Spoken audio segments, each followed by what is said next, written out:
To live is the rarest thing in the world. Most people exist, that is all. They go through the motions, following societal norms and expectations without ever truly experiencing the essence of life. Oscar Wilde, a name synonymous with wit, flamboyance and tragedy, was a man who dared to defy these norms.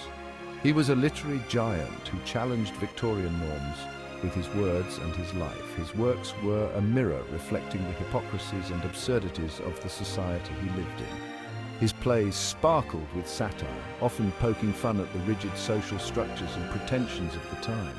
His prose delighted with its decadence, weaving intricate tales that captivated readers and critics alike. Yet behind the glittering facade, Wilde grappled with societal expectations and personal demons. His life was a constant battle between his true self and the persona he was forced to adopt. This essay delves into the enigmatic life of this extraordinary man, exploring his triumphs and tragedies, his genius and his flaws. It seeks to understand the complexities of a man who was both celebrated and vilified in equal measure. Wilder's quote, "To live is the rarest thing in the world," is a poignant starting point. It encapsulates his philosophy of life, a belief in the importance of living authentically and fully. He believed in embracing life fully in all its complexities and contradictions. For Wilde, life was not just to be endured, but to be celebrated with all its highs and lows. Ironically, his own life was cut tragically short, a testament to the hypocrisy of the society he so deftly critiqued. His downfall was as dramatic as his rise, marked by scandal and imprisonment. This essay will explore the life and legacy of Oscar Wilde, the man who dared to live fully, to love passionately, and to challenge the very fabric of Victorian society. It will examine how his works continue to resonate with audiences today, offering timeless insights into the human condition.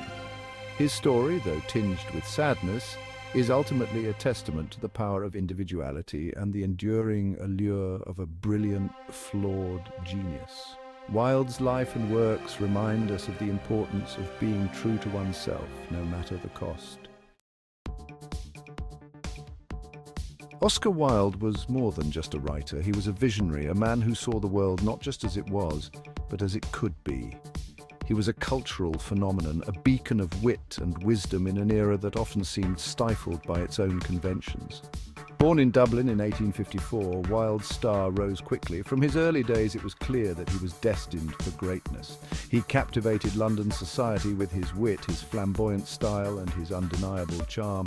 His presence was magnetic, drawing people in with his sharp intellect and sparkling conversation. His plays, full of sparkling dialogue and social commentary, became instant classics.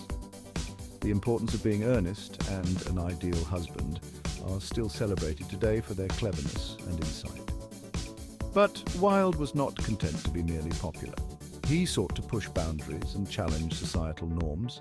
He challenged the status quo, questioning the very foundations of Victorian society. He mocked Victorian morals with his biting satire, using humour to expose the hypocrisies of the time. His works celebrated beauty, art, and the pursuit of pleasure, often at odds with the rigid morality of the time. Wilde believed that art should be appreciated for its own sake, not for any moral or political message it might convey. Wilde's influence extended beyond the stage. He was a central figure in the aesthetic movement, which sought to elevate art above all else. He became an icon of the aesthetic movement, advocating art for art's sake. His ideas about beauty and art were revolutionary, challenging the conventional wisdom of his time. His flamboyant dress, characterized by velvet jackets, knee breeches, and a green carnation, became a symbol of his rebellion against Victorian norms. Wilde's fashion choices were as bold and unconventional as his ideas. He believed in the power of beauty to elevate the soul, and he lived his life as a work of art itself. For Wilde, life and art were inseparable, each reflecting and enhancing the other. Oscar Fingal O'Flaherty Wills Wilde was born into a world of privilege and intellect. His early years were marked by an environment rich in culture and learning, setting the stage for his future brilliance. His parents, both prominent figures in Dublin society, instilled in him a love of language and literature. They were not just parents, but also his first teachers, guiding him through the labyrinth of words and ideas. His father, a renowned eye surgeon, taught him to appreciate beauty in all its forms. He often took young Oscar on walks, pointing out the intricate details of nature and architecture, fostering a keen eye for aesthetics. His mother, a poet and nationalist, nurtured his love for words.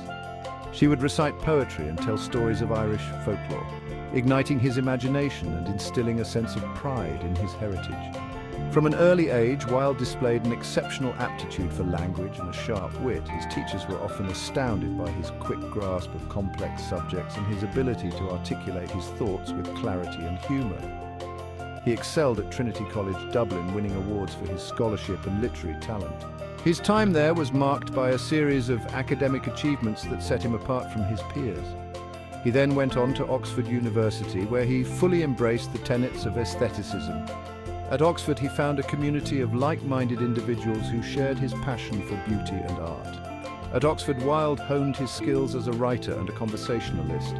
He became known for his sharp wit and eloquent speech, often leaving his audience in awe. He immersed himself in the works of classical literature, philosophy, and art, influences that would later permeate his own writing. His extensive reading broadened his horizons and deepened his understanding of human nature. It was during this time that he began to cultivate the persona that would make him both famous and infamous. The witty, flamboyant dandy who challenged societal norms with a smile and a well-placed epigram. His unique style and bold personality made him a standout figure in literary and social circles, setting the stage for his future as one of the most celebrated writers of his time. Wilde's literary output was as diverse as it was brilliant. He penned plays that crackled with wit and satire, such as The Importance of Being Earnest and Lady Windermere's Fan. He wrote novels like The Picture of Dorian Gray, a haunting tale of beauty, morality, and the corrupting influence of sin. Wilde also produced a collection of exquisite fairy tales, including The Happy Prince and The Selfish Giant, stories that explored themes of compassion, love, and redemption with a touch of melancholy. His only novel, The Picture of Dorian Gray, explored the darker side of human nature and the price of eternal youth. What united all of Wilde's work was his distinctive style. His writing was characterized by its wit, its elegance, and its exploration of complex social issues. Whether through satire, allegory, or philosophical musings, Wilde challenged his readers to question their assumptions and to embrace the beauty and complexity of life. "I can resist anything but temptation." This famous quote encapsulates the essence of Oscar Wilde's public persona. He was a master of wit, known for his sharp observations, his playful paradoxes, and his ability to skewer hypocrisy with a single, well-aimed phrase. Wilde's wit was not merely a form of entertainment, it was a weapon he wielded against the absurdity and hypocrisy of Victorian society. He used his humor to expose the shallowness of social conventions, the artificiality of morality, and the absurdity of human behavior. His plays, in particular, are filled with witty repartee and memorable one-liners that continue to delight audiences today. Lines like, "We are all in the gutter, but some of us are looking at the stars," and "To love oneself is the beginning of a lifelong romance," have become part of our cultural lexicon, their wit and wisdom transcending time and place. Wilde's life, however, was not all champagne and epigrams. His flamboyant lifestyle and his open defiance of societal norms made him a target of criticism and suspicion. His downfall came in 1895 when he was convicted of gross indecency due to his relationship with Lord Alfred Douglas, known as Bosie. The trials were a sensation, exposing the hypocrisy and homophobia of Victorian society. Wilde, once celebrated for his wit and charm, was now vilified and imprisoned. The experience broke him physically and emotionally. The trials marked a turning point in Wilde's life. His imprisonment, a stark contrast to his previous life of luxury and adulation, took a heavy toll on his health and spirit. The man who emerged from prison was a shadow of his former self, his spirit broken by the cruelty and injustice he had endured. Central to Wilde's downfall was his relationship with Lord Alfred Douglas. Bosie, as he was known, was a young aristocrat who captivated Wilde with his beauty and charm. Their relationship, passionate and tumultuous, ultimately led to Wilde's ruin. Wilde's love for Bosie was both his greatest joy and his ultimate undoing. He showered Bosie with gifts and attention, but their relationship was marked by jealousy, possessiveness, and ultimately betrayal. Despite the pain and humiliation Bosie caused him, Wilde continued to love him. Even in prison, he wrote to him, pouring out his heart in letters that are both heartbreaking and testament to the enduring power of love. Despite his tragic end, Oscar Wilde's legacy endures. His plays continue to be performed worldwide, delighting audiences with their wit and social commentary.